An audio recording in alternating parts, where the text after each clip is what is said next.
نفرهرو. مقبرة توت عنخ آمون دايما مليانة مفاجآت. هكلمكم النهاردة عن مفاجأتين كده صغيرين قوي. لقينا في المقبرة حاجة عجيبة جدا، مجموعة توابيت خشبية صغيرة تشوفها يتهيأ لك إنها لطفل حديث الولادة.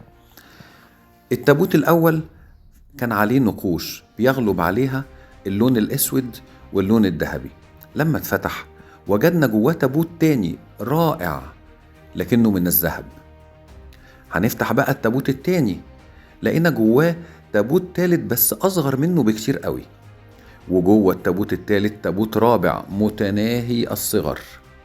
بالتأكيد التوابيت الأربعة المتداخلة دي صنعت خصيصا لحفظ شيء غالي جدا على الملك توت. طب ايه هو الشيء ده؟ هي دي أول مفاجأة. ببساطة خصلة شعر من جدته الملكة تي.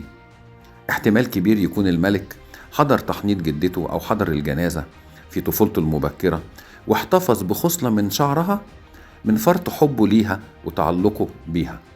كمان أراد أنه يحتفظ بهذا التذكار من جدته في العالم الآخر، عشان كده حطوا جوه هذه التوابيت وأخدوا معاه في مقبرته.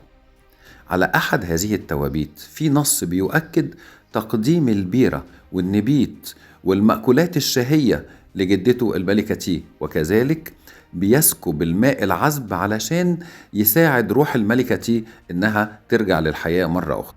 خلاص كده؟ لا، ده لسه في مفاجأة تانية جميلة. بين التابوت التاني والتابوت التالت لقينا ايه؟ مجموعة لفائف كتانية صغيرة جواها السلسلة اللي انتوا شايفينها قدامكم دي، وبيتدلى منها تمثال ذهبي رائع وصغير جدا برضو. ما عندناش مع الأسف أي نص بيحدد شخصية صاحب التمثال ده بدقة، لكن هو بالتأكيد ملك. فهيكون مين؟ يا إما توت، يا إما والده إخناتون، يا إما الجد أمنحتب الثالث اللي هو كان زوج الملكة تي صاحبة خصلة الشعر.